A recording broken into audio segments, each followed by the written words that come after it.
Mahmud de Ghazni é uma dessas figuras que não passam despercebidas na história. Ele surgiu em meio a disputas de poder na Ásia Central e, ainda jovem, mostrou uma combinação rara de disciplina militar, ambição e inteligência política. Com o tempo, transformou um pequeno principado afegão em um dos impérios mais influentes de seu século, expandindo suas fronteiras por meio de campanhas que marcaram profundamente o norte da Índia. Ao mesmo tempo em que era temido como um saqueador implacável, também se destacou como patrono das artes, apoiando estudiosos, poetas e arquitetos que fizeram de Ghazni um centro cultural vibrante. Essa dualidade, destruição e criação, guerra e refinamento, é uma das razões pelas quais sua figura ainda provoca debates apaixonados, deixando um legado que atravessa povos e memórias. Hoje vamos percorrer essa trajetória complexa, entendendo como ele ascendeu, quais forças moldaram seu caminho e de que forma deixou marcas que ecoaram por séculos. Se você gosta desse tipo de conteúdo, já aproveita para curtir o vídeo, se inscrever no canal e ativar o sininho. Vamos começar a história. Mahmud nasceu em um momento em que o cenário político da Ásia Central estava longe de ser estável. O Império Samânida, embora ainda prestigioso, enfrentava crescentes tensões internas, disputas aristocráticas e pressões externas de grupos turcos em ascensão.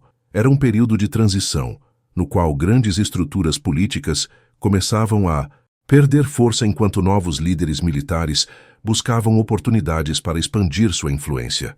Dentro desse ambiente turbulento, surgia a figura de Sebük-Tigin, um comandante de origem turca que aos poucos conquistava autoridade, respeito e espaço dentro da hierarquia samânida. Foi ao lado desse homem em ascensão que Mahmud veio ao mundo, inserido desde o nascimento em um ambiente moldado por disciplina, estratégia e ambições em construção. Sebük-Tigin não era apenas um militar competente.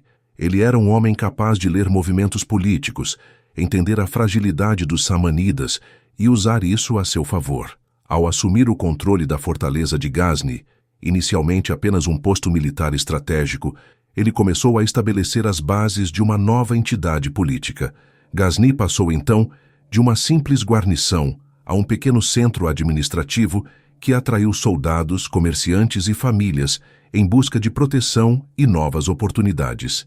Esse núcleo, ainda modesto, mas em rápida consolidação, seria o ponto de partida para a formação do futuro Império Ghaznévida. E Mahmud cresceu observando essa transformação de perto, absorvendo valores, táticas e responsabilidades que mais tarde moldariam sua própria conduta. A infância de Mahmud foi profundamente marcada por esse ambiente em formação, onde cada passo tinha implicações militares e políticas. Ao contrário de príncipes criados em cortes consolidadas, cercados por estabilidade e protocolos rígidos, Mahmud cresceu em um espaço onde tudo estava em construção. Ghazni era uma mistura de acampamento militar, mercado emergente e reduto estratégico. A rotina do jovem envolvia treinamento físico, lições básicas de administração e uma convivência constante com generais, conselheiros e enviados de diferentes regiões.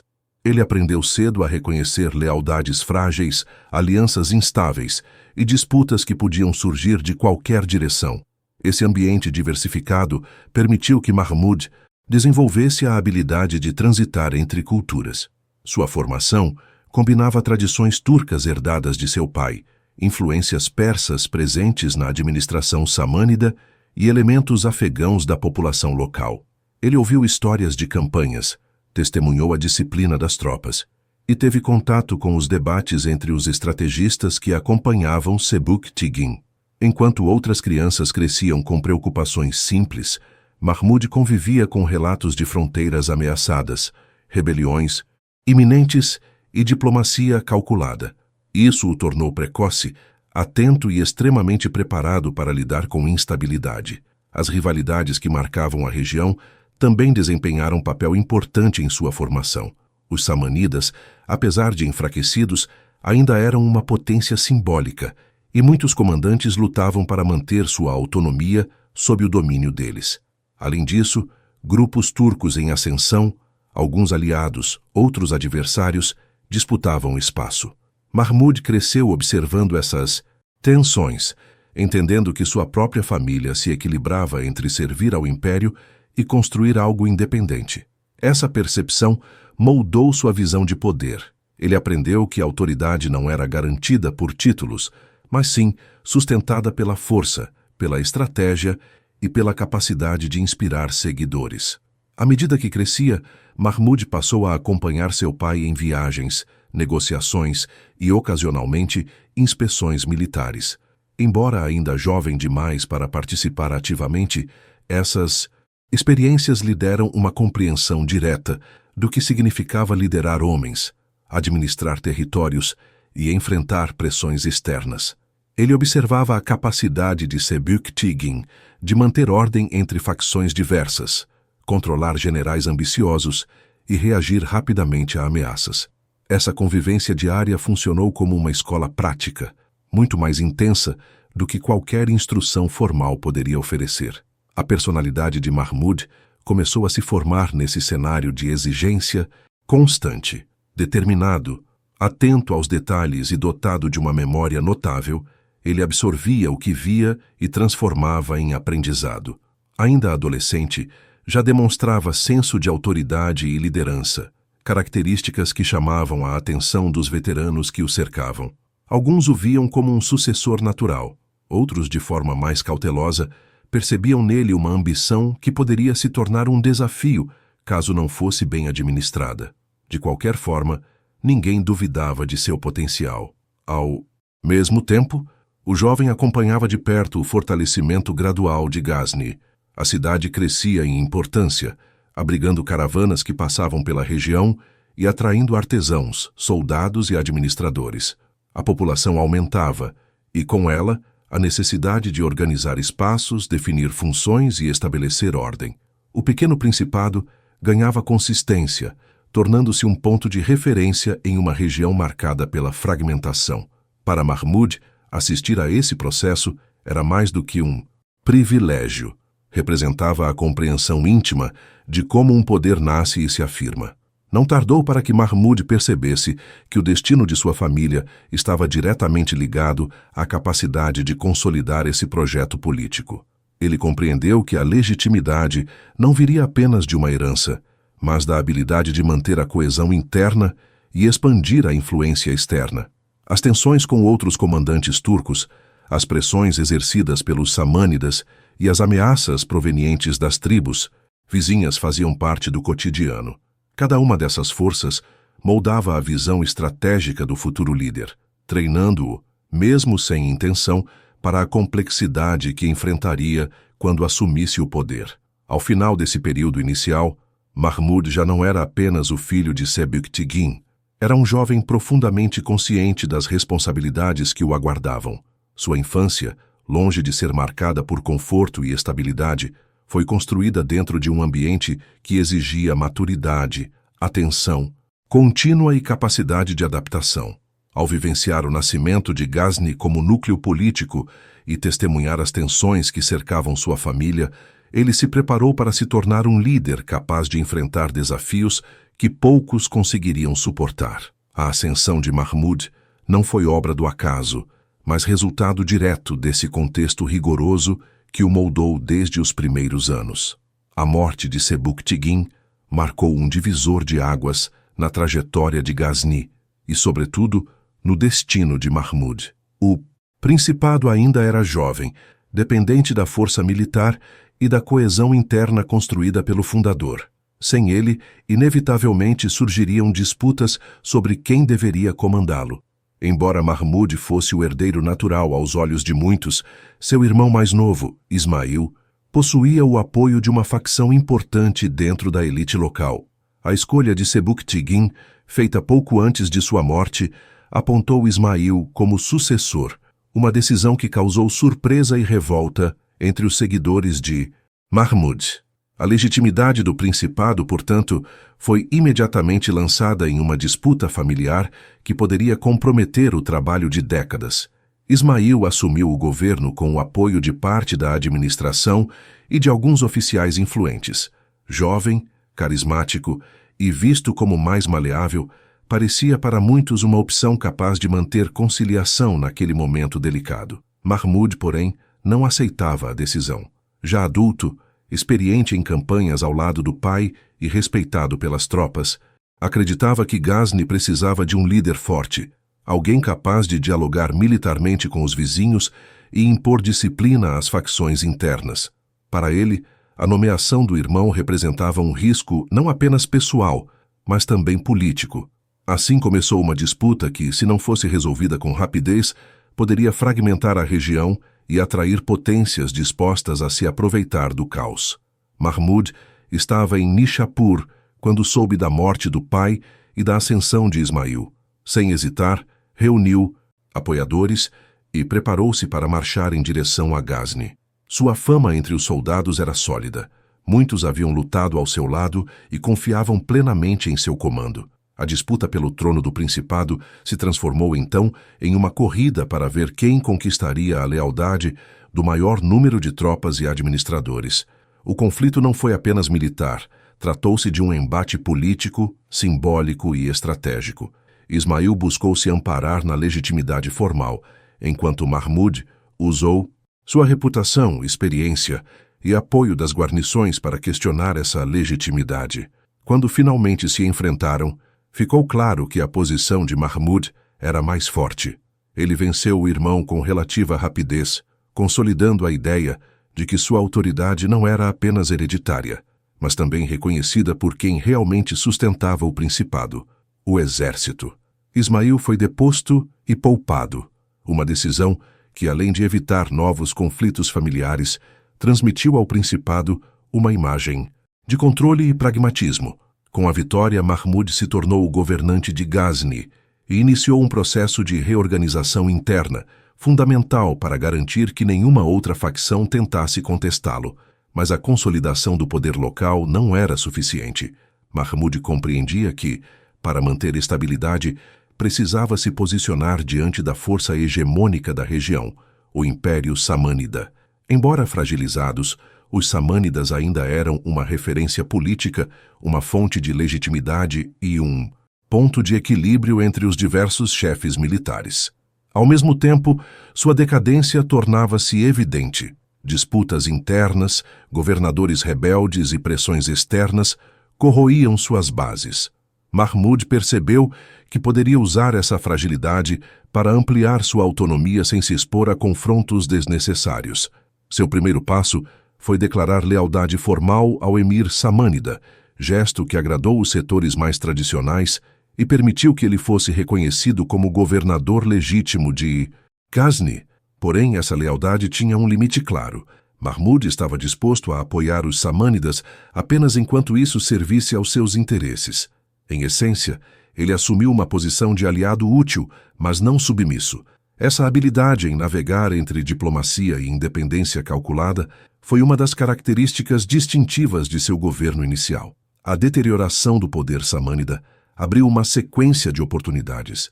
Rebeliões surgiam com frequência, governadores competiam entre si, e generais turcos tentavam aumentar o próprio domínio. Mahmud, observando o cenário, começou a expandir sua influência para além das fronteiras de Ghazni. A região de Khorasan, vital econômica e militarmente, era alvo de disputa entre diversos comandantes. Com movimentos precisos, Mahmud conseguiu impor sua autoridade ali, ora apoiando facções contra outras, ora assumindo diretamente o controle quando via abertura. Enquanto isso, fortalecia sua base interna. Reorganizou a administração, nomeando oficiais leais e estabelecendo normas mais rígidas de controle militar. Cuidou também da economia, garantindo que os tributos fossem recolhidos de maneira eficiente e que o comércio continuasse fluindo pela região. Ghazni estava deixando de ser apenas um principado periférico e tornando-se um centro de poder florescente. A cidade cresceu, atraiu artesãos e pensadores e passou a funcionar como ponto de encontro de soldados, comerciantes e diplomatas vindos de diferentes direções. Ao mesmo tempo, Mahmud construiu sua imagem pública com extremo cuidado, enfatizou seu papel como defensor da ordem e restaurador da autoridade em tempos de instabilidade. Essa narrativa o fortalecia tanto perante os samânidas quanto diante dos habitantes de Ghazni. Também cultivou alianças com líderes religiosos que viam nele um comandante disposto a apoiar causas islâmicas, algo que futuramente seria usado como justificativa para suas campanhas na Índia. Mas, naquele momento inicial, essa aproximação servia para consolidar legitimidade em uma sociedade profundamente marcada pela religião. Outro ponto que merece destaque é a capacidade de Mahmud de compreender a linguagem da propaganda política. Ao relatar suas vitórias contra rebeldes e chefes rivais, ele enfatizava sua lealdade à autoridade samânida, mesmo enquanto esvaziava gradualmente o poder real desses mesmos governantes. Suas campanhas eram descritas como esforços para preservar a ordem, quando na prática também lhe rendiam territórios, recursos e prestígio. Essa habilidade de se apresentar como defensor do status quo, enquanto o remodelava em seu favor, foi um dos pilares de sua ascensão. À medida que sua influência crescia, Mahmud começou a se desvincular de maneira mais evidente dos samânidas. O império já cambaleante não conseguia mais sustentar seu antigo esplendor. Em pouco tempo, Mahmud deixou de depender de seus reconhecimentos formais. Tornou-se o poder mais tangível e eficiente da região, alguém que oferecia segurança, estabilidade e uma administração organizada. Essa nova posição permitiu-lhe preparar o principado para transformações maiores, incluindo futuras expansões e campanhas que levariam o nome de Ghazni muito além de suas fronteiras. Ao final desse processo de transição, Ghazni emergia como uma potência regional. Não era mais apenas um território sob influência samânida, mas o núcleo de uma entidade política autônoma, dinâmica e ambiciosa.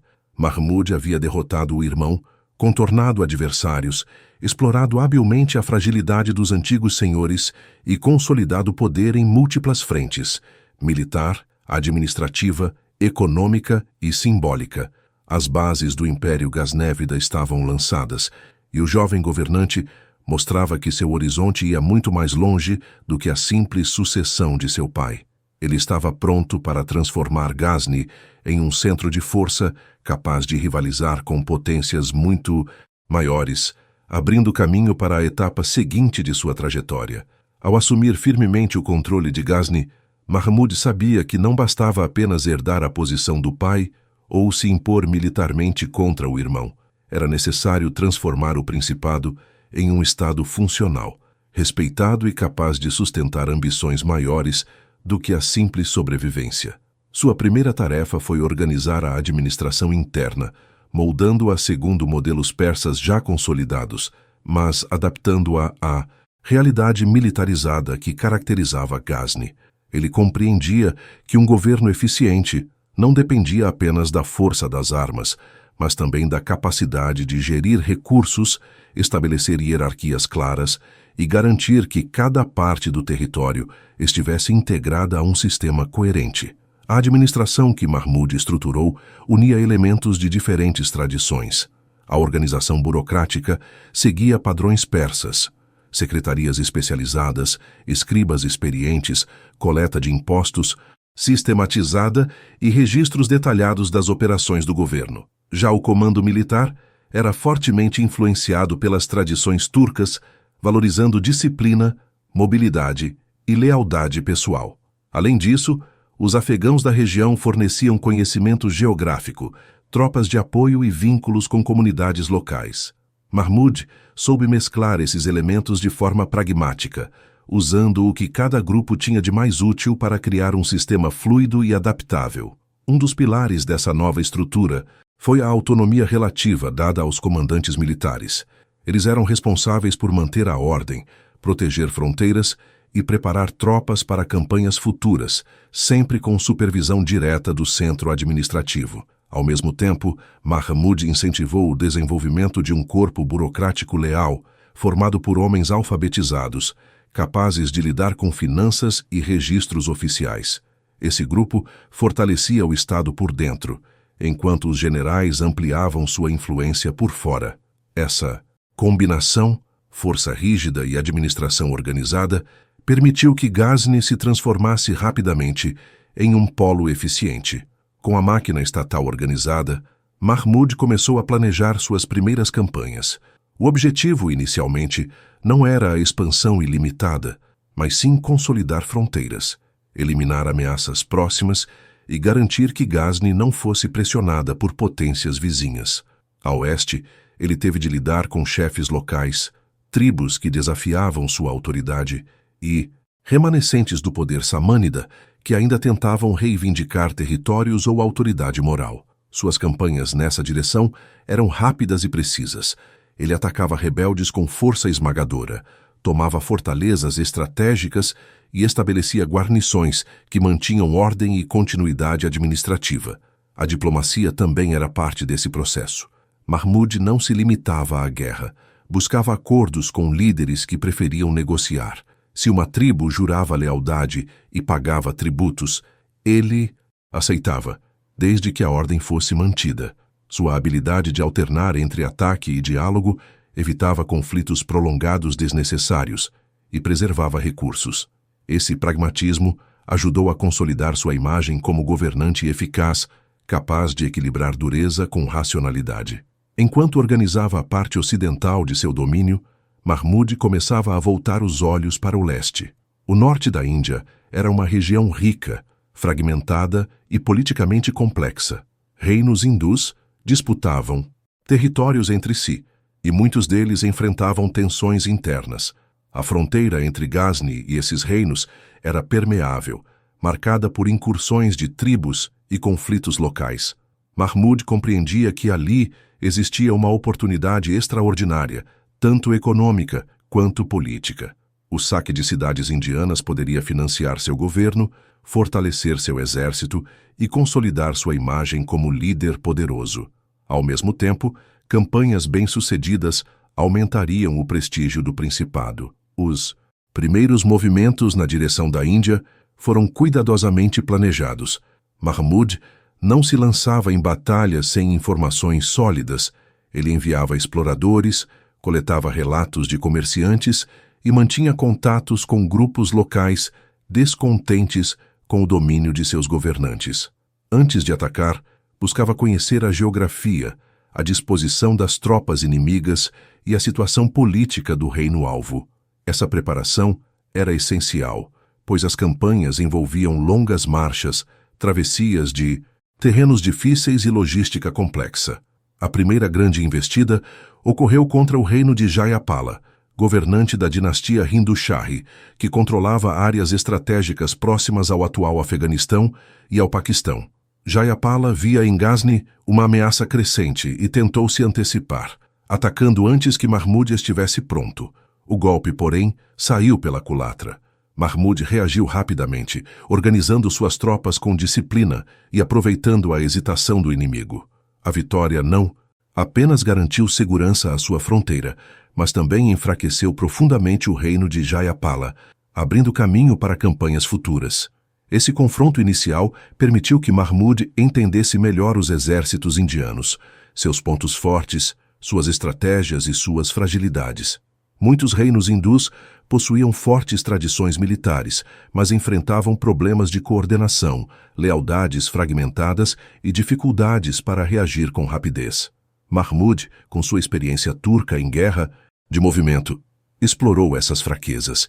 Seu exército era leve, rápido e acostumado a longas marchas. Ele usava uma combinação de arqueiros montados, infantaria disciplinada e cavalaria pesada, garantindo flexibilidade no campo de batalha. Quando retornou a Ghazni após essa primeira campanha, Mahmud foi recebido com entusiasmo. Além de proteger o principado, trouxe riqueza em forma de tributos e saque, recursos que foram imediatamente investidos na cidade. Novas construções começaram a surgir, tropas foram melhor equipadas e administradores receberam funções ampliadas. Ghazni estava deixando de ser apenas um posto avançado e começava a se transformar em um centro pulsante de poder. Mahmud também utilizou sua vitória para fortalecer sua imagem no mundo islâmico. Apresentou sua campanha como um ato de proteção das fronteiras e de expansão da fé, uma narrativa que tinha apelo entre líderes religiosos.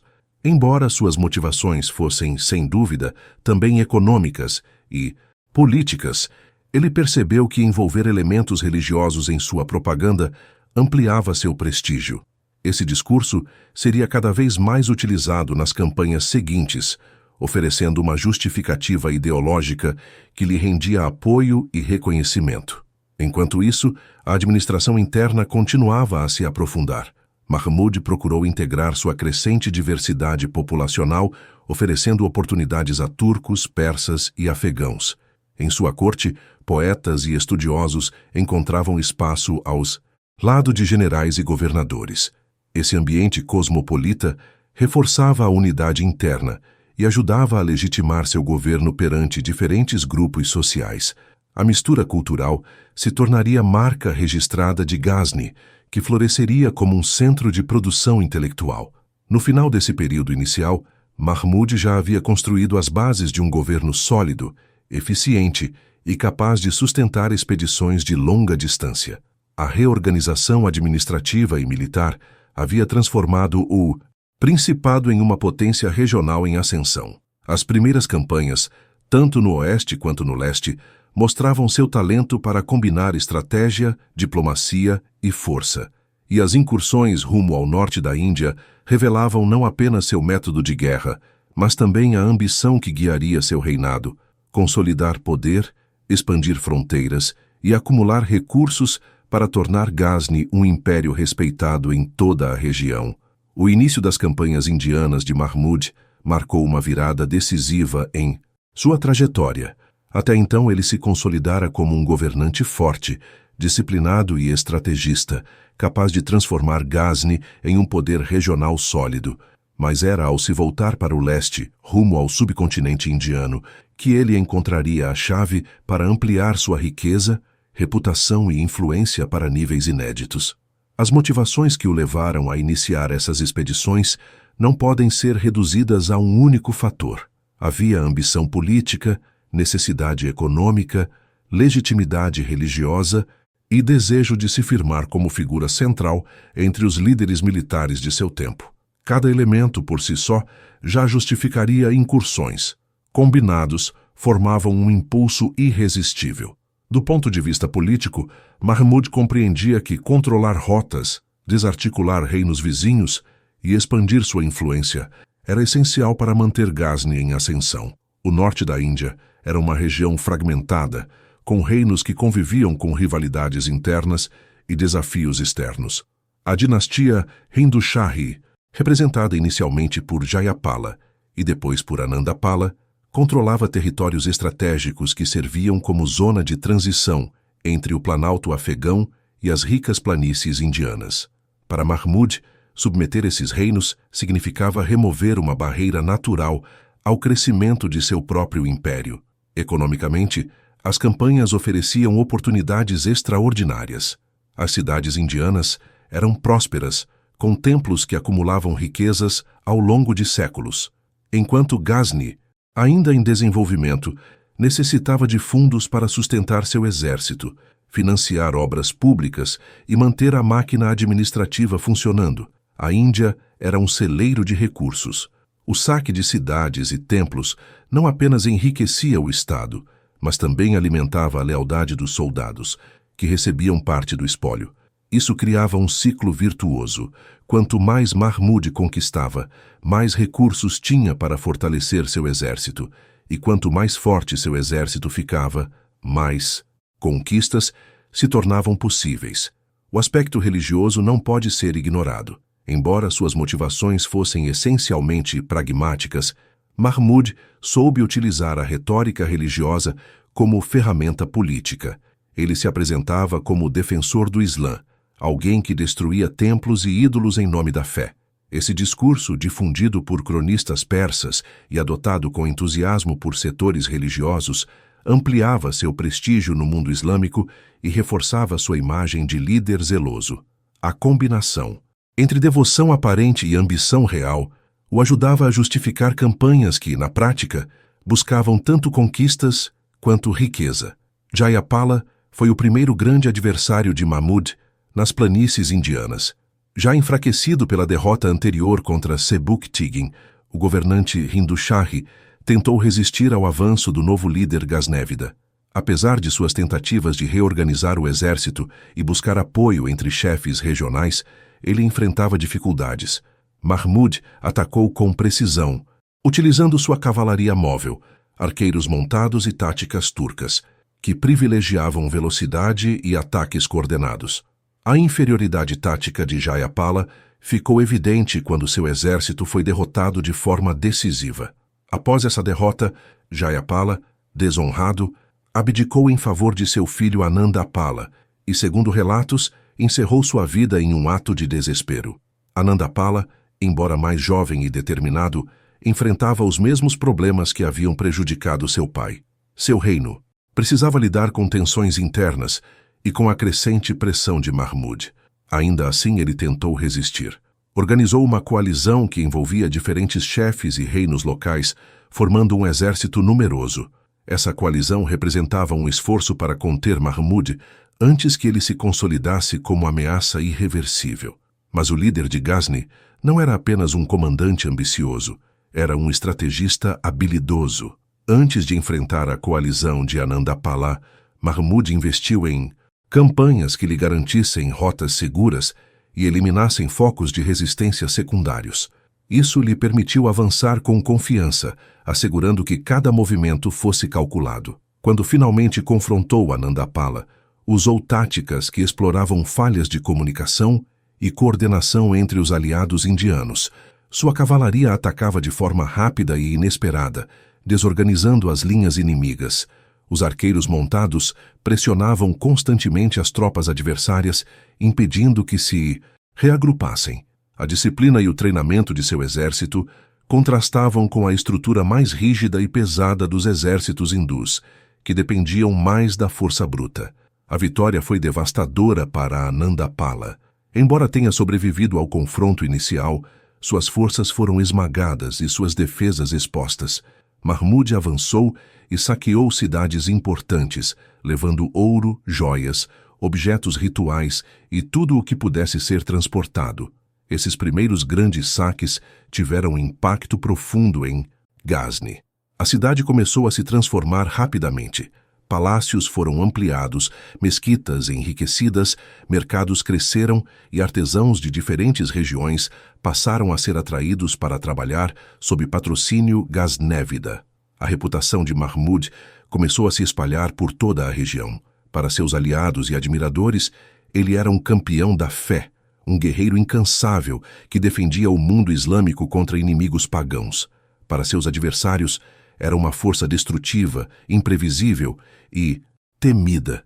Sua imagem como comandante formidável cresceu após cada vitória, alimentada por relatos que exageravam, ou pelo menos ampliavam, sua coragem, sua disciplina e sua habilidade estratégica.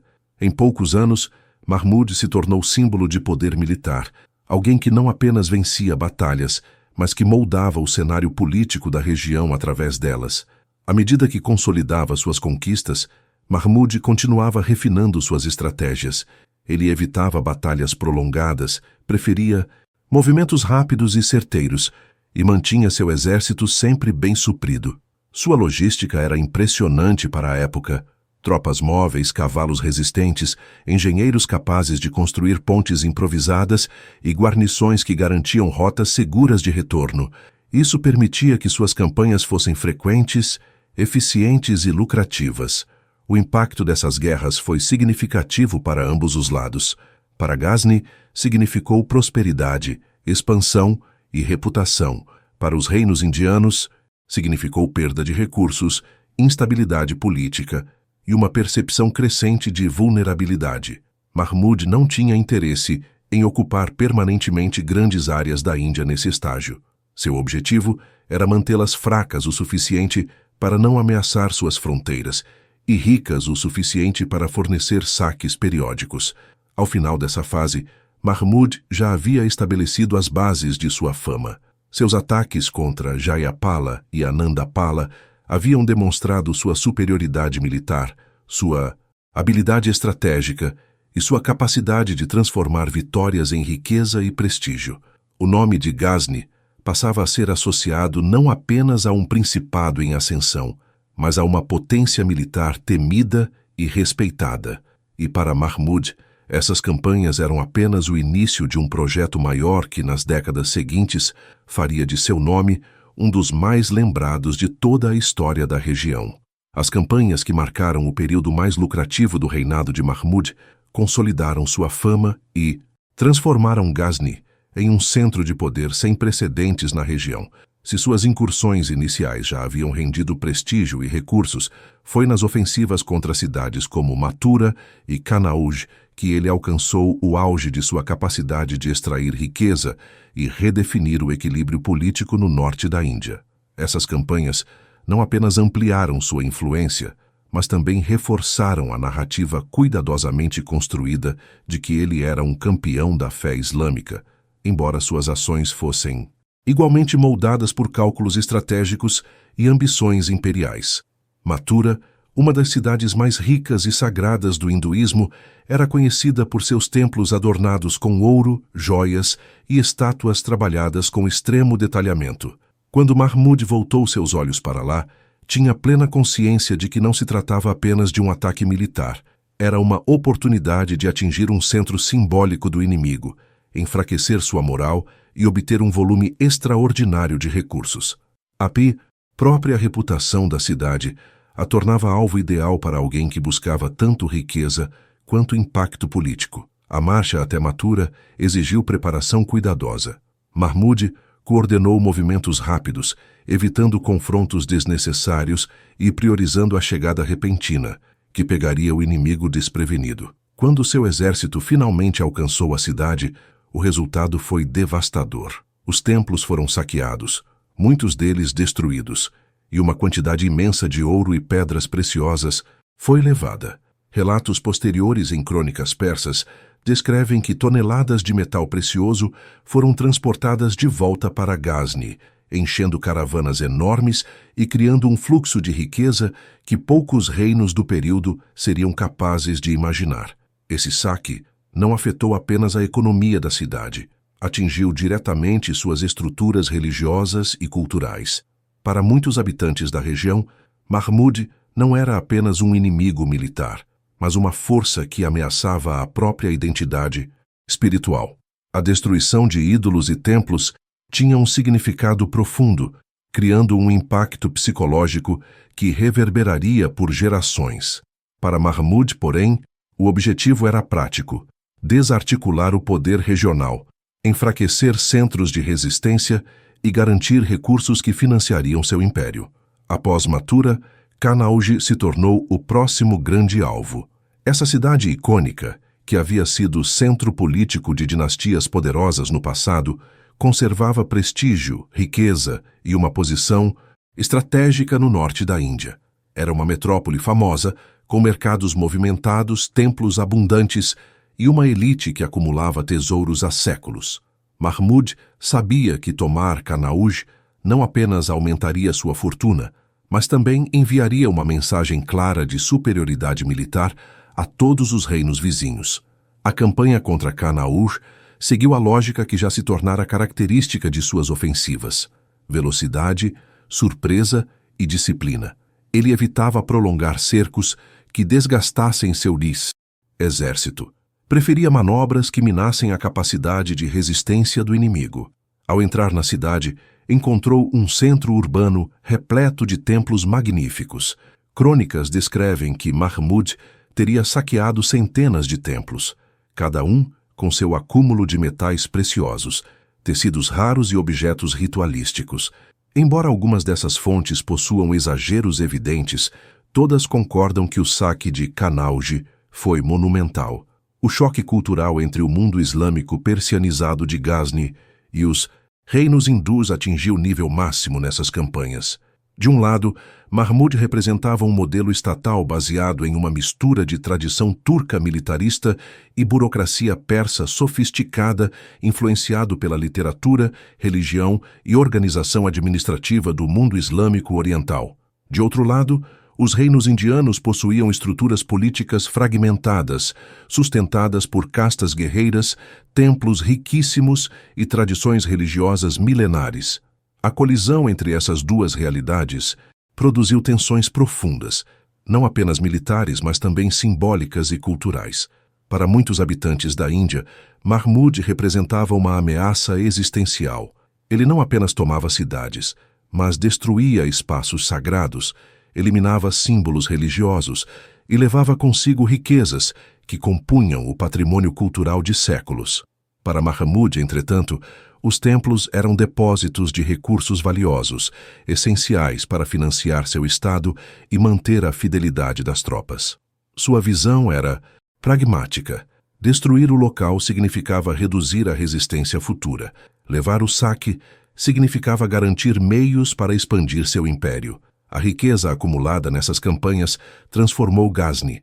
A cidade passou a ser um centro cosmopolita, com obras arquitetônicas grandiosas e corte repleta de poetas, estudiosos e artesãos vindos de diversas regiões. Palácios foram ampliados, mesquitas receberam decorações elaboradas, jardins foram construídos e a própria aparência urbana mudou. A cidade, antes um posto militar fortificado, tornou-se um símbolo de prosperidade e poder. Esse fluxo constante de recursos fortaleceu não apenas a infraestrutura, mas também o exército.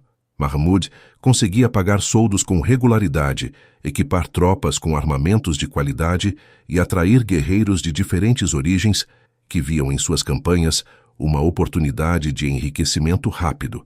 Isso criava uma espiral de fortalecimento. Quanto mais Mahmud conquistava, mais forte se tornava. Quanto mais forte se tornava, mais ousadas eram suas campanhas.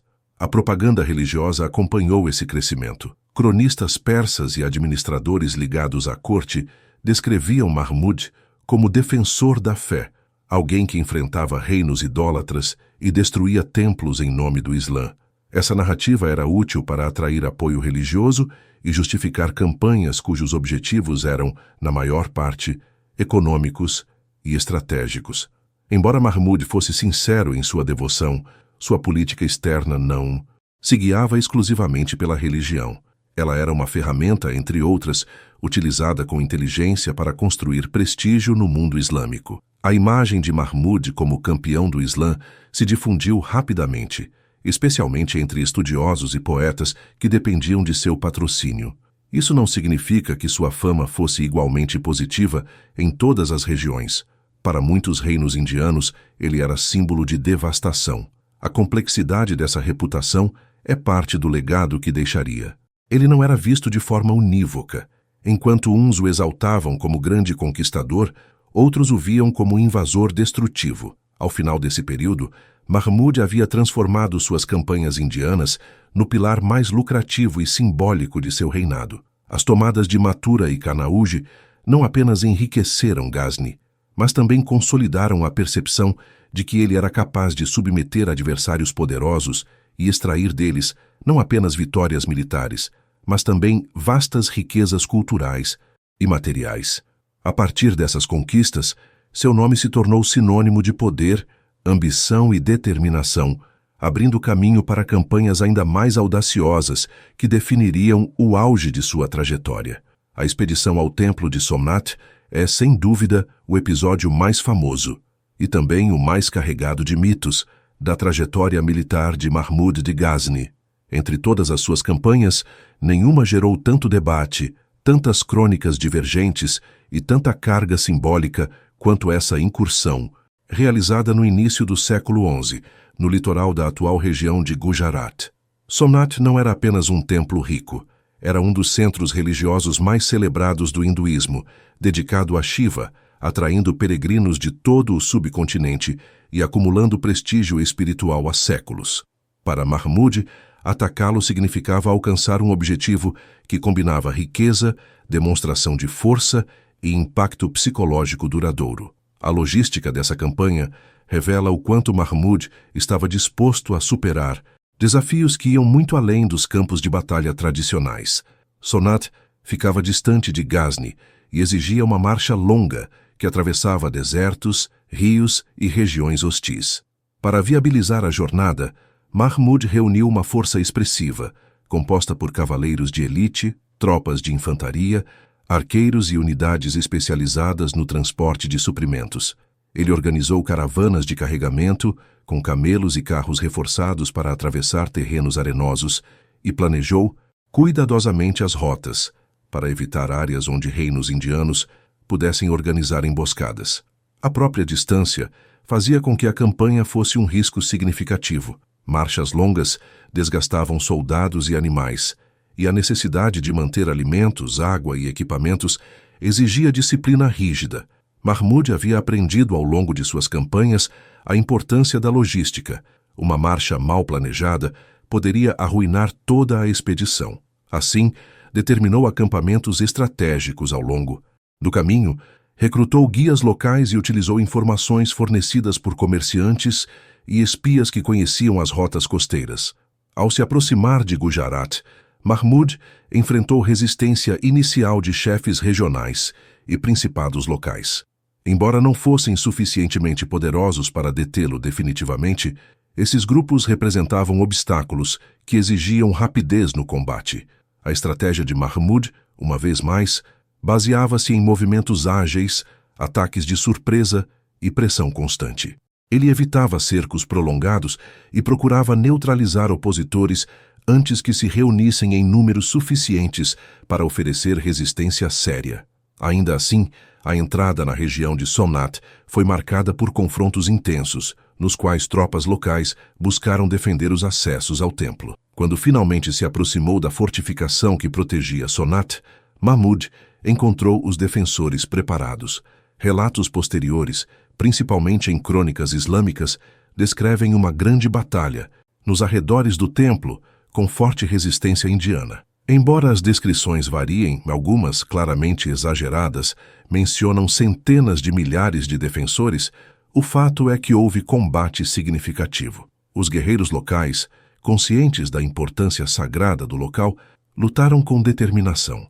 A defesa contava com arqueiros posicionados em estruturas elevadas, unidades de infantaria e líderes que organizaram contra-ataques para tentar quebrar o avanço inimigo. Mahmud, porém, manteve a disciplina de suas tropas, aproveitou a mobilidade da cavalaria turca para desestabilizar as linhas inimigas, abriu brechas com ataques coordenados e avançou até as portas do templo. Uma vez rompidas as defesas externas, suas tropas invadiram o complexo sagrado, onde se deu um dos momentos mais emblemáticos e posteriormente romantizados da campanha. De acordo com fontes muçulmanas, o ídolo principal de Somnath, feito de pedra negra e enfeitado com joias, foi destruído.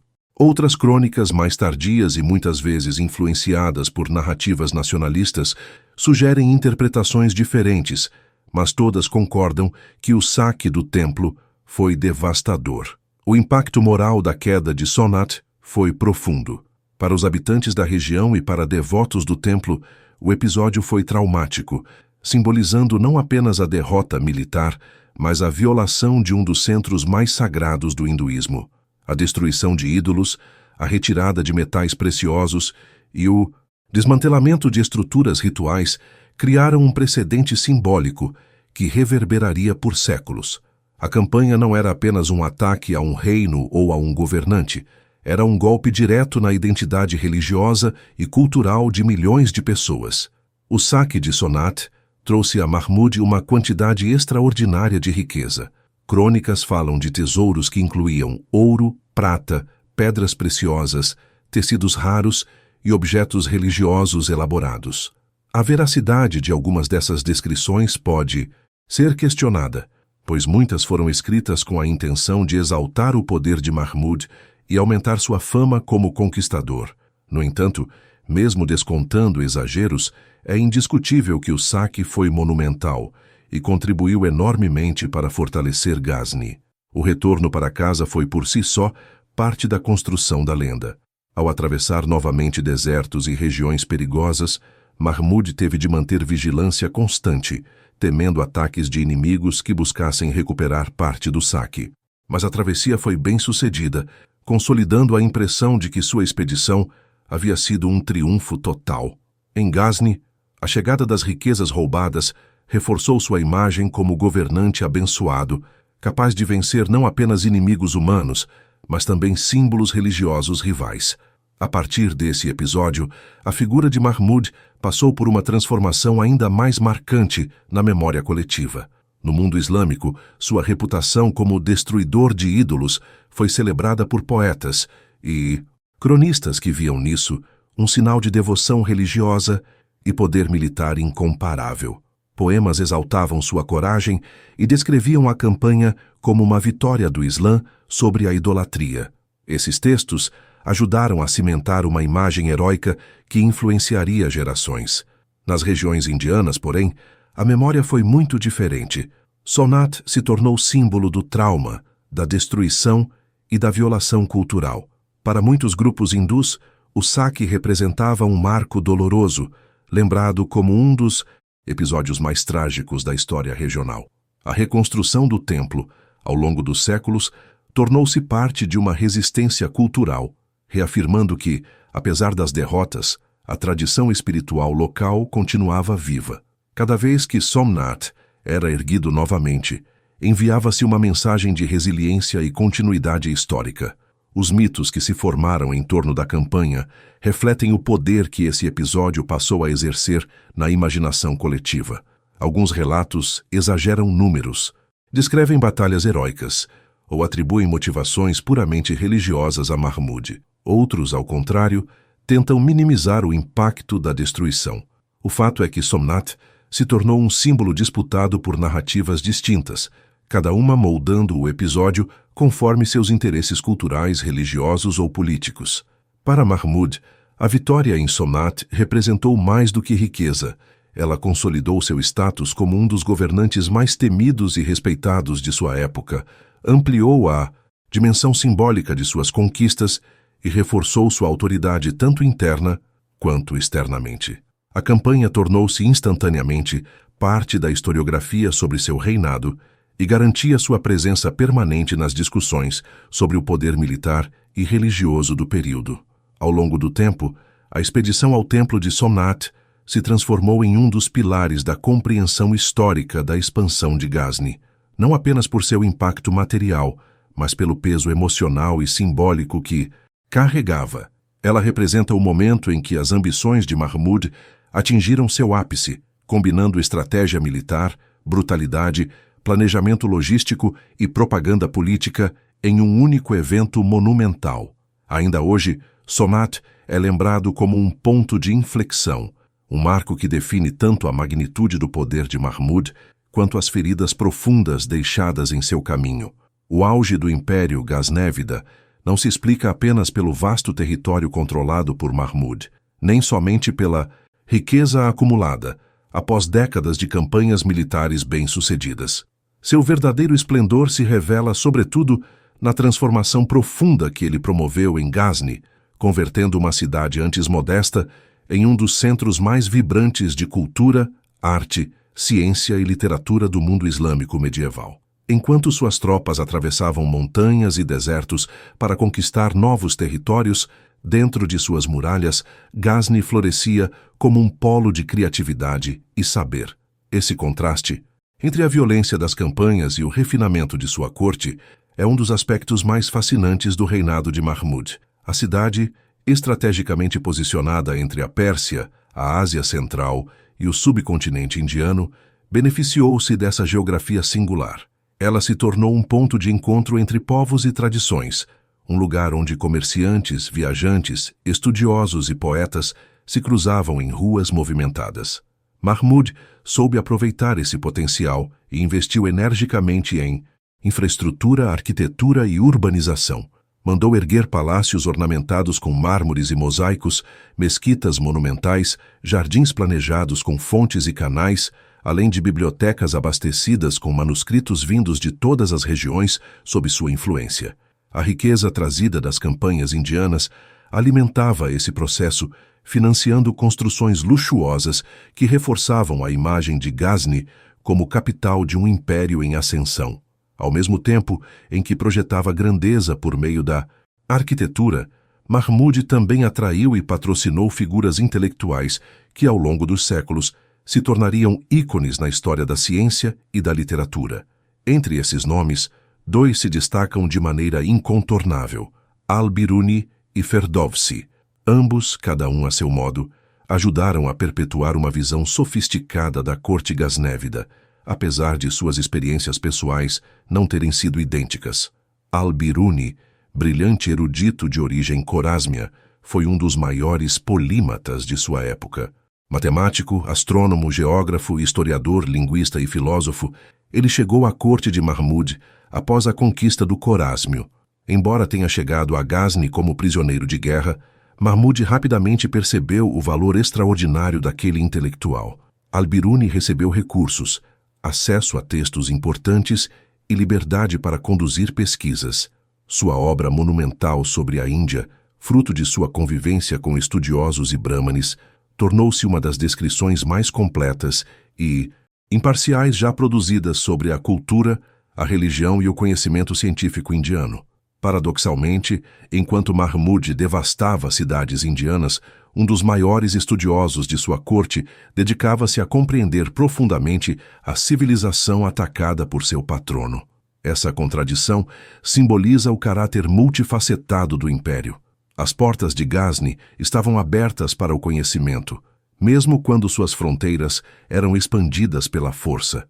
Al-Biruni produziu tratados pioneiros sobre geologia, botânica, sistemas matemáticos, calendários e métodos de cálculo.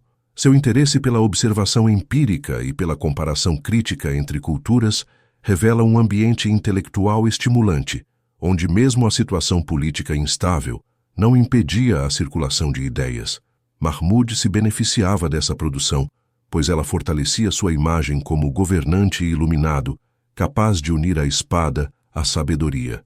Ferdowsi, o grande poeta persa e autor do Shahnameh, teve uma relação mais complexa com Mahmud. O épico, que narra a história mítica e heróica da Pérsia pré-islâmica, foi um marco na literatura iraniana e consolidou o persa como língua literária de prestígio. Ferdowsi dedicou décadas de sua vida à composição do Shahnameh, e embora a tradição posterior sugira tensões entre ele e Mahmud, principalmente relacionadas ao pagamento prometido pela obra, o fato é que a corte gaznévida foi um dos palcos que permitiram a preservação e difusão dessa literatura. O patrocínio cultural de Mahmud alimentou projetos que ultrapassaram em muito as fronteiras de seu império e sobreviveram ao próprio tempo. Além desses dois gigantes, muitos outros estudiosos frequentaram Gazni. Cronistas documentavam campanhas militares, escribas produziam registros administrativos detalhados, gramáticos e poetas experimentavam novas formas literárias e artistas refinavam técnicas decorativas que misturavam influências persas, turcas e indianas. A corte era, ao mesmo tempo, um centro de poder e um cenário onde a pluralidade cultural encontrava espaço para ressonar. Mahmud usava esse florescimento como instrumento político. Uma cidade culta simbolizava estabilidade, legitimidade e sucesso. Assim como os reis sassânidas e os califas abássidas antes dele, Mahmud entendia que a cultura era uma ferramenta de autoridade. No entanto, a idealização desse ambiente não deve esconder suas tensões internas. A riqueza que financiava bibliotecas e palácios vinha diretamente dos saques realizados durante suas campanhas, e muitos dos sábios que brilhavam na corte eram fruto de migrações forçadas. Intelectuais como Al-Biruni, por exemplo, foram trazidos à força como resultado de conquistas, e embora tenham recebido certo grau de liberdade posteriormente, sua presença em Gazni se devia a uma violência inicial. Ainda assim, uma vez ali, encontravam condições para desenvolver trabalhos que talvez jamais tivessem realizado em seus lugares de origem. Enquanto Gazni experimentava esse florescimento cultural, Mahmud cuidava atentamente de sua imagem pública. Seu reinado precisava ser visto como o auge de uma dinastia forte, destinada a perdurar. Ele se esforçava para aparecer como um soberano justo e generoso com os estudiosos, protetor da fé e herdeiro legítimo das tradições políticas da região. Os poetas da corte ajudavam a construir esse retrato, exaltando seus feitos com linguagem grandiosa, descrevendo-o como defensor do Islã e patrono das artes. Essa construção simbólica influenciou profundamente como ele seria lembrado. Mesmo séculos depois, Mahmud continuou sendo visto como modelo de governante guerreiro e mecenas. A vida cotidiana em Ghazni também refletia esse dinamismo.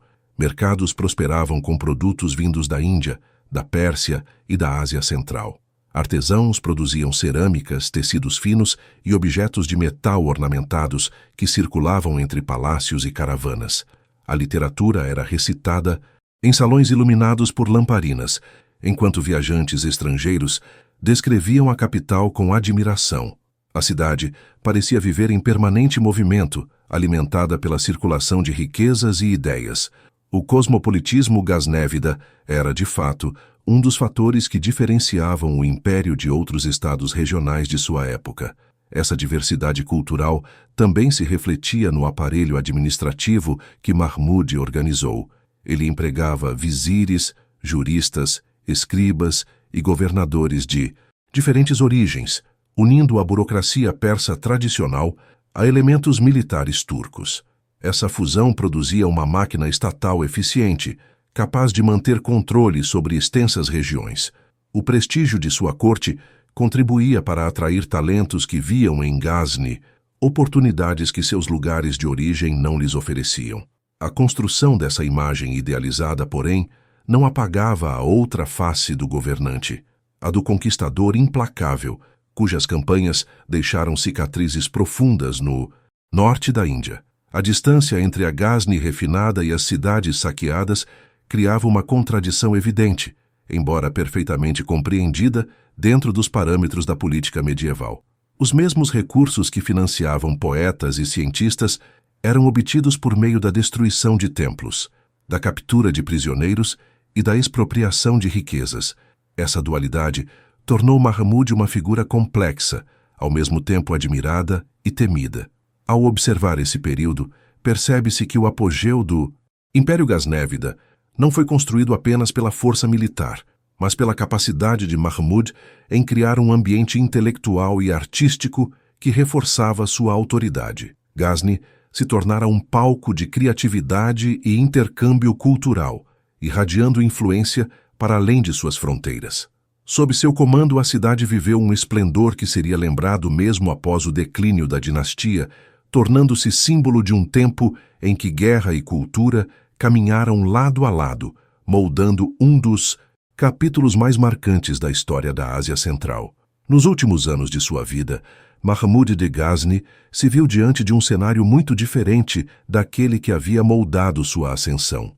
Depois de décadas marcadas por conquistas, reorganização administrativa e expansão constante, ele passou a lidar com problemas que não poderiam ser vencidos pela espada. O vasto território sob seu controle exigia uma atenção crescente, e o governante, que sempre avançara com determinação, começou a sentir o peso do desgaste físico, emocional e político. O império que ele criara exigia dele mais do que vigor militar. Exigia capacidade de manter coesão interna, administrar tensões e preparar uma sucessão estável em meio a rivalidades familiares e disputas de poder. A questão sucessória tornou-se uma preocupação central. Mahmud tinha vários filhos, mas não estava claro quem deveria ocupar seu lugar. Entre eles, dois se destacavam, Muhammad e Mas'ud. Muhammad, o mais jovem, era visto como mais dócil e supostamente mais fácil de controlar pelos altos funcionários da corte, enquanto Mas'ud, experiente e comprovado militarmente, era respeitado pelos soldados e comandantes, mas também era considerado mais independente e assertivo. A rivalidade entre os irmãos cresceu à sombra do envelhecimento de Mahmud, e a indecisão do governante alimentou a instabilidade. Ele oscilou em determinados momentos, nomeando Muhammad como herdeiro, ao mesmo tempo em que reconhecia as habilidades e popularidade de Mas'ud entre as tropas. Essa tensão familiar refletia um problema mais profundo, a dificuldade de manter unido um aparato militar construído ao longo de décadas de campanhas. Os comandantes turcos, base fundamental do exército, tinham suas próprias ambições e redes de influência. Alguns favoreciam Mas'ud, que havia liderado campanhas e demonstrado competência estratégica. Outros preferiam Muhammad, esperando manter sua própria posição privilegiada ao lado de um governante menos assertivo. Mahmud buscou equilibrar essas forças, mas era inevitável que após sua morte, esse delicado arranjo se rompesse. Além dessas disputas, as fronteiras do império exigiam atenção constante. Ao norte, os Caracânidas continuavam exercendo pressão sobre as regiões do Transoxiana, desafiando a autoridade gaznévida. Embora Mahmud tivesse alcançado vitórias contra eles no passado, o confronto com esse poderoso grupo turco não desapareceu com o tempo. O equilíbrio precisava ser mantido por meio de diplomacia, ameaça militar e manutenção de guarnições bem posicionadas. Isso consumia recursos e foco, sobretudo quando a saúde de Mahmud começou a declinar. A leste, as fronteiras indianas exigiam vigilância igualmente intensa.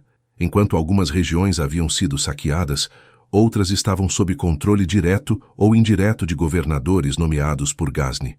Administrar essas áreas era um desafio permanente.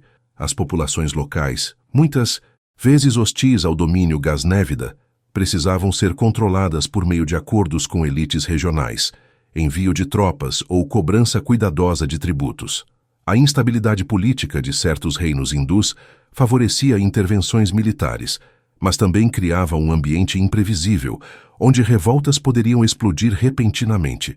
Mahmud, nos últimos anos, não conduziu novas campanhas de grande escala, mas enviou expedições menores para reafirmar o domínio gaznévida, garantindo que sua autoridade ainda fosse percebida. A administração interna do império também apresentava problemas. O aparato burocrático, essencial para controlar longas distâncias, estava se tornando cada vez mais complexo. Governadores provinciais passavam a agir com mais autonomia, às vezes resistindo às ordens da capital. A arrecadação de impostos enfrentava dificuldades e era necessário lidar com corrupção, desvio de recursos e disputas entre funcionários civis e militares. A presença de diferentes grupos étnicos, turcos nas forças armadas, persas na burocracia, afegãos em unidades auxiliares, criava tensões que exigiam habilidade política para evitar rupturas. Mahmud tentava equilibrar esses elementos, mas já não tinha a mesma energia de seus primeiros anos. Um ponto fundamental nesse período final foi a relação de Mahmud com seus generais. Muitos desses homens haviam lutado ao seu lado por décadas, acumulando prestígio, influência e ambições. Embora a lealdade fosse valorizada, ela nunca era garantida. Generais que controlavam grandes unidades militares poderiam se tornar potenciais rivais, especialmente diante da iminente mudança de governante. Mahmud, conhecedor desse risco, procurou manter autoridade rígida sobre o exército, mas sua capacidade de impor disciplina absoluta diminuiu com o passar do tempo. O envelhecimento e o desgaste dos anos de campanha tornaram mais difícil deslocar-se pessoalmente para resolver crises. A presença física do rei, tão importante para inspirar confiança ou temor, já não tinha a mesma força. A saúde de Mahmud declinou de maneira perceptível. Crônicas descrevem episódios de febres persistentes, dores intensas e sinais de debilidade crescente. Embora seja difícil saber exatamente quais enfermidades o atingiram, a soma de ferimentos antigos, rotina extenuante, pressões políticas e idade avançada certamente contribuíram para seu enfraquecimento. Sua capacidade de tomar decisões rápidas diminuiu, e ele passou a depender mais de seus vizires e conselheiros. Alguns aproveitavam esse espaço para promover seus próprios interesses, manipulando a política interna e tentando influenciar a escolha do sucessor. Mesmo debilitado, Mahmud não tinha como abandonar completamente suas responsabilidades.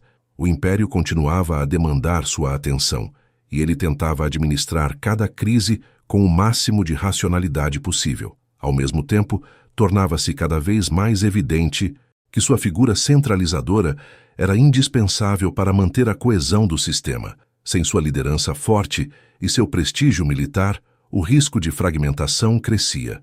Muitos sabiam que a estabilidade do império dependia da transição sucessória, mas ninguém conseguia prever como seria o período após sua morte. A construção de sua própria memória, algo tão importante ao longo de sua vida, também ganhou relevância nos anos finais. Mahmud compreendia que não bastava conquistar territórios e acumular riquezas. Era preciso moldar a narrativa do que seria sua trajetória para as gerações futuras. Cronistas da corte continuavam escrevendo relatos favoráveis sobre suas campanhas, seus investimentos culturais e seu papel como defensor da fé. Esses textos buscavam dar coerência ao reinado, apresentando-o como modelo de soberano forte, pio e generoso com os sábios. No entanto, o desgaste interno e os conflitos crescentes começaram a deixar fissuras nessa imagem grandiosa. Nos últimos anos, Mahmud viveu em uma tensão constante entre sua própria mortalidade e a magnitude do império que havia construído. Ele tentou preparar seus filhos para o futuro, mas a escolha de Muhammad como herdeiro oficial gerou mais divisões do que estabilidade. Muitos viam em Mas'ud o verdadeiro continuador da tradição militar gaznévida, e essa percepção se tornaria crucial nos acontecimentos posteriores à morte do governante. A morte de Mahmud, no ano de 1030, marcou o fim de uma era. Ele deixou para trás um império vasto, rico e culturalmente florescente, mas também cheio de tensões internas que logo viriam à tona. Seus últimos anos foram dominados por preocupações políticas e pessoais que mostravam o quão difícil era manter unido um território tão extenso e diverso. Embora tenha tentado controlar o destino até o fim, o ciclo natural de desgaste, físico, militar e administrativo, já estava em andamento, e sua ausência abriria espaço para disputas que mudariam profundamente o rumo da dinastia. Assim, os últimos anos de Mahmud revelam não apenas o declínio de um indivíduo, mas o início do lento esgarçamento de um império construído pela força da ambição e mantido pela capacidade extraordinária de comando de seu criador. A morte de Mahmud de Ghazni, em 1030, não foi apenas o fim de uma vida marcada por conquistas, ambição e construções grandiosas. Foi também o início de um período de fragilidade crescente que expôs a precariedade das bases políticas sobre as quais o Império Gaznévida havia sido construído. Durante décadas, Mahmud fora o elemento central que dava coesão a uma estrutura vastíssima, sustentada por sua força pessoal, seu prestígio militar e sua capacidade de administrar conflitos internos. Sem ele, a delicada engrenagem formada por generais turcos, burocratas persas, líderes regionais e governadores provinciais passou a funcionar de maneira irregular, incapaz de manter a mesma estabilidade. Sua ausência abriu múltiplas fissuras que, somadas ao peso da rivalidade entre seus herdeiros, deram início ao lento declínio do império. O primeiro problema foi a disputa sucessória. Mahmud havia nomeado oficialmente seu filho Muhammad como sucessor, uma decisão controversa e vista por muitos como equivocada. Muhammad não possuía a experiência militar, o carisma ou a autoridade que Mahmud cultivara ao longo da vida. A preferência de alguns membros da corte por um herdeiro mais controlável contrastava fortemente com as expectativas do exército, que via em Mas'ud, meio-irmão de Muhammad, o líder natural para continuar o legado do pai. Mas'ud era um comandante respeitado, conhecido por liderar campanhas e manter boas relações com os soldados e generais. Sua exclusão inicial foi percebida como injusta, despertando ressentimentos que rapidamente se convertiriam em ação concreta. Muhammad assumiu o trono, mas sua incapacidade de governar ficou evidente. Ele não conseguia controlar os generais, tampouco impor disciplina à administração provincial. Muitos governadores começaram a agir de modo autônomo, atrasando tributos ou desrespeitando instruções da corte. O aparato militar, acostumado à centralização rígida imposta por Mahmud, encontrou-se sem direção clara. A lealdade que fora dada ao velho rei não se transferiu automaticamente ao seu sucessor.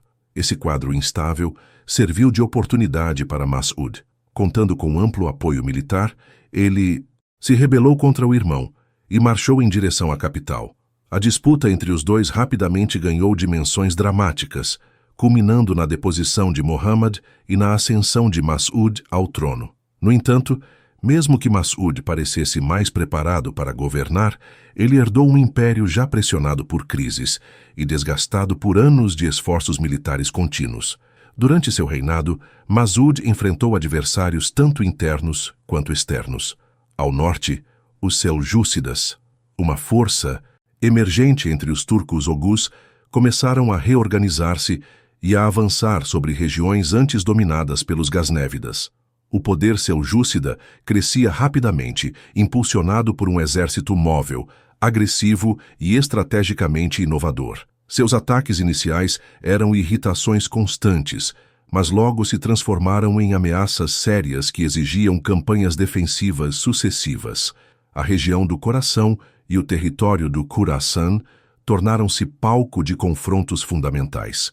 Mas'ud tentou conter os seljúcidas, mas seu exército, embora numeroso, estava desgastado, e sua liderança, embora competente, não tinha o tempo necessário para consolidar reformas administrativas que pudessem reequilibrar a situação.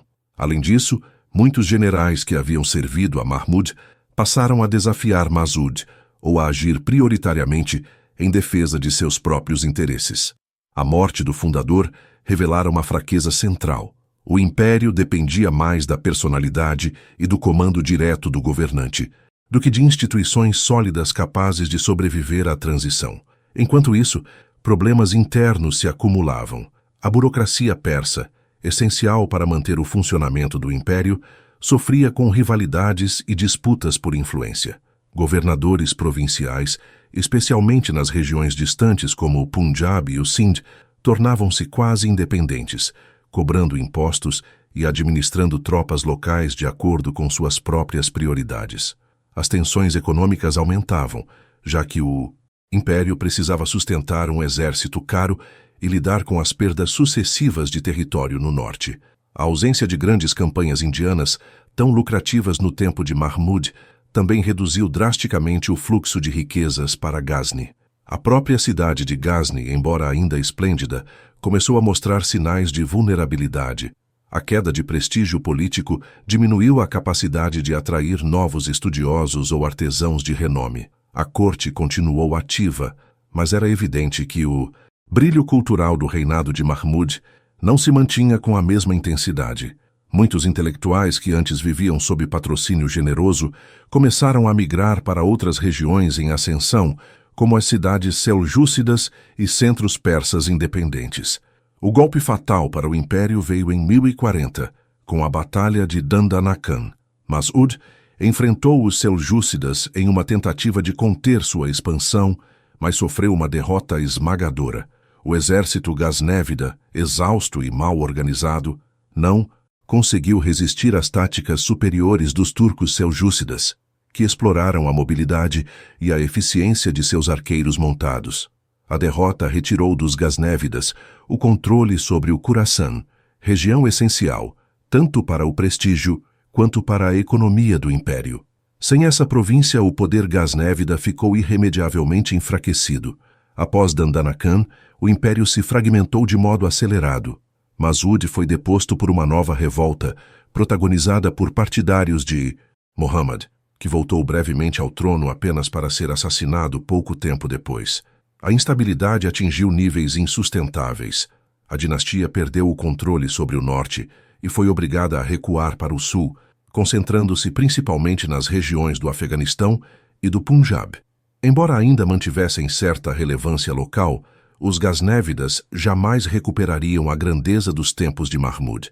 As lutas internas, a falta de um sistema sucessório estável e o avanço irresistível dos seljúcidas criaram um cenário no qual o declínio era praticamente inevitável. Com o passar do tempo, os gaznévidas tornaram-se vassalos de potências mais fortes, perdendo autonomia e capacidade de influenciar a política regional. Sua presença histórica passou a depender mais da memória construída no reinado de Mahmud do que de qualquer realização posterior concreta. A monumentalidade de Ghazni ainda impressionava viajantes, e a lembrança das campanhas indianas continuava viva em crônicas e poemas, mas politicamente a dinastia havia sido esvaziada. O declínio do império, portanto, não decorreu de um único fator, mas da combinação de elementos que se reforçaram mutuamente. Disputas sucessórias destrutivas, a ausência de líderes com o mesmo magnetismo político de Mahmud, tensões internas entre a elite militar e a burocracia civil, dificuldades econômicas crescentes e a ascensão de potências rivais mais organizadas e agressivas. Sem a figura central que mantinha todos esses elementos em equilíbrio, o sistema rapidamente se desestabilizou. A morte de Mahmud revelou a fragilidade de um império construído com extraordinária energia, mas sem bases institucionais capazes de sobreviver a seu fundador. Sua ausência desencadeou uma série de crises que, somadas, acabaram por diluir a força gaznévida e reduzir seu vasto território a uma sombra do que havia sido. Assim, o declínio dos Gaznévidas é, em grande parte, o desfecho natural de um império que dependia intensamente do talento e da autoridade de um único homem. O brilho intenso de Ghazni sob Mahmud foi seguido por um lento apagar, não imediato, mas inevitável, cuja história ajuda a entender a importância e o custo de governos centralizados em líderes excepcionais, mas insubstituíveis. O legado de Mahmud Ghazni é um dos mais complexos e debatidos da história medieval da Ásia.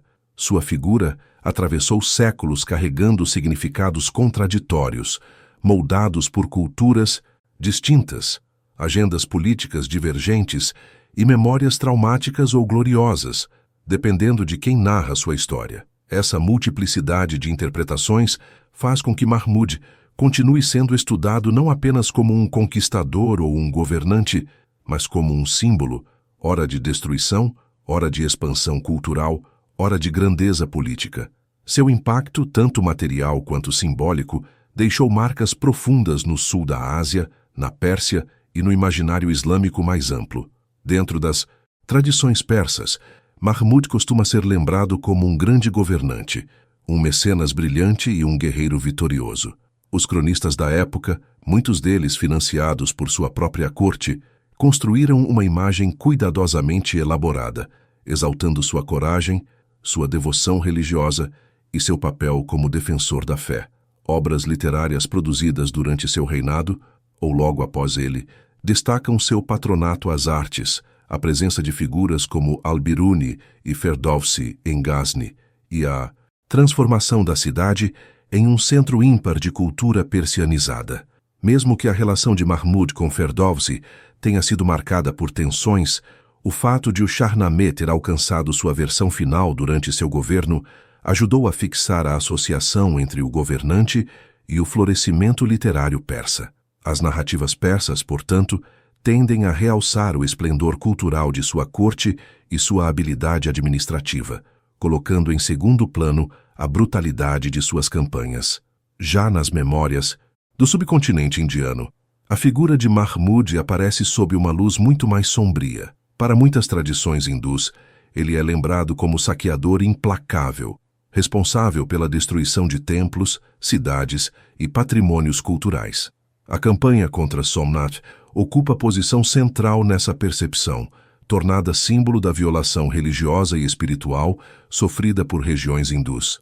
Ao longo dos séculos, esse episódio foi amplificado, reinterpretado e politizado, transformando Mahmud em figura quase mítica dentro da memória coletiva indiana, não apenas como um invasor estrangeiro, mas como arquétipo do devastador que rompe fronteiras culturais e impõe violência sobre territórios ancestrais.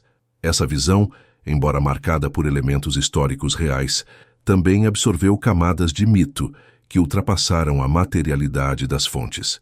As fontes árabes e islâmicas medievais apresentam outro ângulo ainda. Elas frequentemente destacam Mahmud como Ghazi, termo que designava o guerreiro da fé, responsável por combater inimigos considerados infiéis. Essa narrativa religiosa foi particularmente útil para consolidar sua reputação política e ampliar seu prestígio dentro do mundo islâmico. Poetas e cronistas desse circuito celebraram suas incursões na Índia como vitórias espirituais, ainda que as motivações econômicas e estratégicas de suas campanhas fossem igualmente relevantes. Ao ser retratado como defensor do Islã, Mahmud ganhou um lugar privilegiado no imaginário religioso de épocas posteriores, servindo como exemplo para líderes que buscavam legitimar sua autoridade por meio da retórica da Guerra Santa. A historiografia moderna, por sua vez, tenta equilibrar essas perspectivas. Pesquisadores contemporâneos enxergam Mahmud como figura multifacetada, resultado de seu contexto histórico e das necessidades políticas de sua época. Ele não foi apenas saqueador, nem apenas patrono cultural, mas uma combinação de ambos. E é justamente nessa dualidade que reside sua relevância histórica. Sua habilidade militar era incontestável. Ao longo de quase 2 décadas, liderou campanhas bem-sucedidas em múltiplas frentes, derrotou coalizões poderosas, enfrentou adversários variados e expandiu o território gaznévida de maneira decisiva. Ao mesmo tempo, a violência dessas campanhas gerou tensões duradouras, destruiu centros populacionais inteiros e inaugurou ciclos de animosidade entre comunidades religiosas da região. Mahmud também deixou contribuições permanentes para a expansão do Islã no sul da Ásia. Embora ele mesmo não tenha estabelecido administrações duradouras nas regiões indianas que saqueou, suas incursões abriram caminho para posteriores dinastias islâmicas, que aprenderam com suas estratégias e exploraram as brechas deixadas por suas campanhas. Sultanatos como o de Delhi, séculos mais tarde, se beneficiaram diretamente das rotas, alianças e fragilidades criadas no período gaznévida. Em perspectiva mais ampla, Mahmud ajudou a deslocar o centro político da Ásia Central em direção ao subcontinente, pavimentando o terreno para processos de islamização que continuariam até a era mogol. A formação do Império Gaznévida também teve impacto profundo em termos culturais e linguísticos. Sob seu governo, o persa consolidou-se como língua administrativa e literária de prestígio em regiões que antes estavam sob influência predominante da tradição árabe. Esse movimento cultural ultrapassou a vida do império. Mesmo depois do declínio dos Gaznévidas, o persa continuou sendo a língua dominante das elites governantes na Índia Islâmica, deixando marcas em arquitetura, poesia, diplomacia e ciência. O patrocínio de Mahmud ajudou a consolidar essa tendência, tornando sua corte referência para gerações posteriores. Entretanto, o peso simbólico de Mahmud também alimentou conflitos identitários modernos. Em contextos nacionalistas, tanto indianos quanto paquistaneses, sua figura é frequentemente utilizada para representar narrativas ideológicas específicas. Em discursos nacionalistas hindus, ele aparece como símbolo do invasor estrangeiro e do destruidor de templos, reforçando discursos que buscam polarizar identidades religiosas. Já em narrativas nacionalistas paquistanesas, ele é celebrado como herói pioneiro da expansão do Islã para o sul da Ásia, um antecessor espiritual de estados muçulmanos posteriores.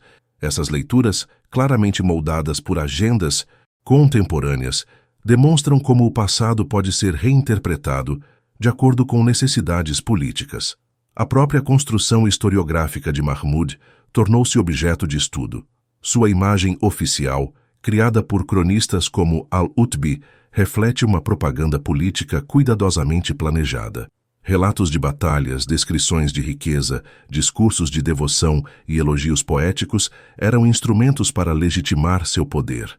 A capacidade de Mahmud de manipular sua própria representação contribuiu decisivamente para a longevidade de sua memória histórica. Ele compreendeu, talvez intuitivamente, que conquistar territórios era apenas uma parte do processo.